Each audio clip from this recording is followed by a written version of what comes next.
Judicial powers of the President. The President of the United States has several judicial powers. Perhaps the most important is the ability to appoint judges. The President appoints all federal judges. This is done with the advice and consent of the Senate. It is in this area that the President perhaps makes his most lasting contribution because federal judges serve for, they have a lifetime term during good behavior. So when the President appoints a judge, that judge will probably remain on the bench long after that President has gone. The President has the ability to pardon. The ability to pardon, or a pardon, is a total and complete forgiveness for whatever crime that individual has committed. The President's ability to pardon is confined solely to federal crimes. The President has no authority to pardon anyone of state crimes. The power to pardon has several variations. There is amnesty, which is a pardon for a group of individuals. There is a reprieve, which is a delay in the imposition of a penalty. And then there's a commutation, which is a lessening of the penalty. The President is also charged with implementing or enforcing judicial decisions. So while the judiciary makes the decision, it lacks any power to enforce it. The Supreme Court of the United States has the ability to say what the Constitution means, has the ability to say what federal laws mean. However, it has absolutely no power to enforce any of its decisions. So presidents sometimes can simply refuse to enforce a judicial decision. The most famous or infamous of this example of this would be Andrew Jackson's refusing to enforce a Supreme Court decision that said that the Cherokee Indians were entitled to protection against white encroachment. Not only did Andrew Jackson ignore that decision, he did the direct opposite of it and forcibly removed the Cherokee Indians and sent them to Oklahoma. More likely than not, presidents cannot politically get by with that today. So if a president doesn't like a judicial decision, he would probably engage in what is known as foot dragging, which means finding ways to slow down the implementation of a decision, or only lackluster enforcement of a decision, but definitely not enforcing the decision with the full vigor of the office. Other powers of the president. The president is an opinion leader in the United States. The president definitely has an impact on the shape of American public opinion. And in this regard, we say that the president is an agenda setter. The president decides, or one of several agenda setters, decides what issues will be addressed by the political system. So this ability to shape public opinion is an informal power, but it is very much worthy of having, and it's definitely a very powerful thing to be able to do. Teddy Roosevelt summed it up by using the phrase bully pulpit. Teddy Roosevelt said the president had the bully pulpit, which means that he had the ability to communicate with the American people and begin to try to influence them to form opinions that are agreeable with what the president wants. Definitely an important power of the president, and when combined with the media, we're going to see that that really has tended to increase presidential power. The president is leader of his political party. We've mentioned that before. The most significant power in this area is the informal power to appoint the party chair. The formal power to appoint the party chair is held by the National Committee, but should a political party hold the White House, they almost always defer or give deference to the leader of their, give deference to the president in the selection of their national chair. The president has the ability to issue signing statements. A signing statement is done whenever the president signs a piece of legislation, and at that time he makes a statement that says this is what he thinks the law means, and this is how he intends to interpret it, how he intends to enforce it. And in fact, George W. Bush would go ahead and sign legislation, but say several parts of the legislation he believed might be unconstitutional, and therefore he was going to ignore them. So signing statements can have policy implications, and they definitely provide direction to executive agencies. But there is some question as to how much power this gives the president. Is this a blank check, or does it, or is it limited more than what most presidents would like? Presidents also have the ability to make impoundments. An impoundment is whenever the president refuses to spend money that has been appropriated by Congress.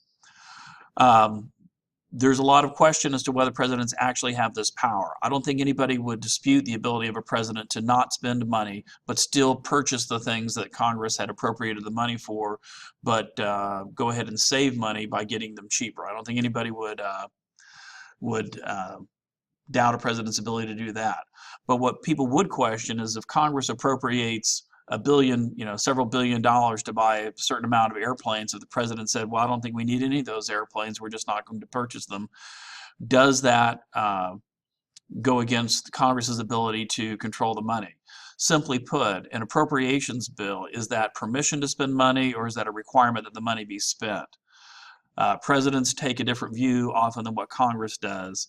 Obviously, the president could not spend the money for something else, but it does remain questionable whether he could refuse to spend the money or not. In an attempt to regulate this, Congress passed a piece of legislation in the 1970s called the Budget and Impoundment Control Act of 1974. And what it tried to do is to rein in the ability of a president to make impoundments, and it tried to give Congress the ability to override these impoundments. This Budget Impoundment Control Act of 74, together with the War Powers Resolution in 1973, are evidence of Congress's attempt to reassert itself in the early 1970s compared to a president they viewed as who had become far too powerful. Presidential popularity. When a president enters office, typically the first 100 days he enjoys a great degree of popularity. After all, he did win the election, so typically they're more popular than will be later on. This time period is called the honeymoon period. However, once presidents begin to be specific about how they're going to achieve their legislative goals and so forth, that popularity begins to drop off. We see in the United States that power is correlated to approval rating. When what that means is that the higher the approval rating of the president, the higher the political power. Presidents that are very popular can go a long way to getting Congress to do what they want. Presidents that have low approval rating have difficulty even with working of a Congress of their own political party. Concerning presidential popularity, we typically see that it declines over time. Almost all presidents enter with higher approval rating than what they will leave with. So as presidential popularity or approval rating declines over time, political power will decline over time as well.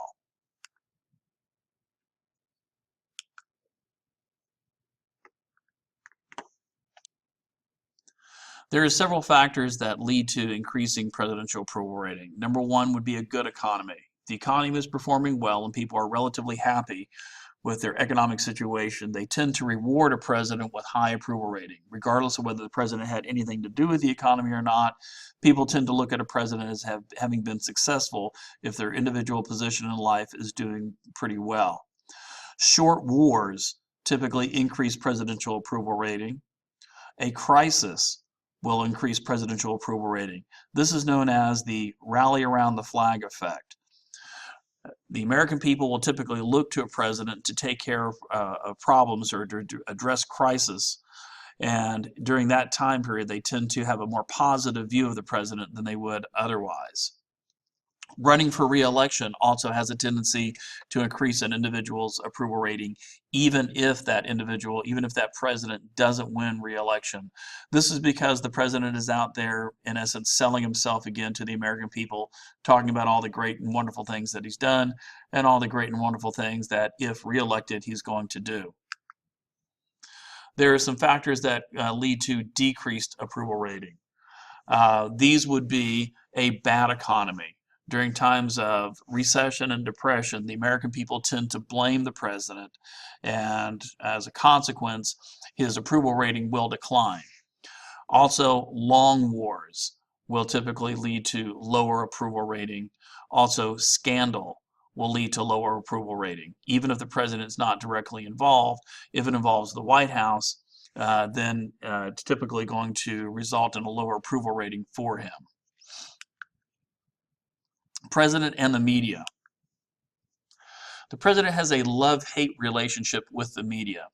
This is because the president needs the media, in particular the broadcast media and cable news outlets, in a way to communicate with the American people.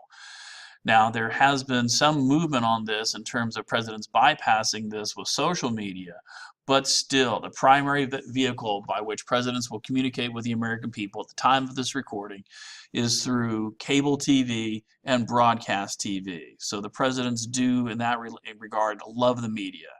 However, they also hate the media because the media doesn't always portray the president and his policies in the manner that the president likes. This same love-hate relationship is held by the media as well. Cable TV news, broadcast news would have little to report on if it weren't for the actions of the government. So they love the government, they love the president because it provides them with news that they can report and sell advertising space in and turn a profit. However, they don't necessarily fully trust the president and trust the government because they believe that the president tries to manipulate them into presenting his views and his programs in a positive light. As we've said before, the president is said to occupy the bully pulpit, which means that he's an opinion leader. He helps to shape the nature and character of American public opinion. If the president has the bully pulpit, then surely the media is the microphone of the bully pulpit. What this has tended to do is to increase or to magnify the power of the president far more than what the founders of the country probably intended. This informal power, the ability to shape public opinion, is perhaps far more important than the ability stated in the Constitution to, say, veto a bill or to call a special session. It should be noted that many informal powers actually are more important than formal constitutional powers. The president has direct access to the public through the media, in particular the broadcast media. Print media, newspapers, historically what they would do is they would cover what the president did or a speech that the president made, but they would not print it in its entirety. They would do paraphrase, quotes, and they would talk about it and so forth. However, with the advent of broadcast radio and broadcast TV, presidents have been able to bypass news editors and speak directly with the American people himself. The first president to truly figure this out was Roosevelt. Roosevelt was not the first president to be on the radio. However, he was the first person to figure out the tremendous political power that it had. Roosevelt made a series of speeches known as fireside chats where he essentially sold the idea of the New Deal to the American public.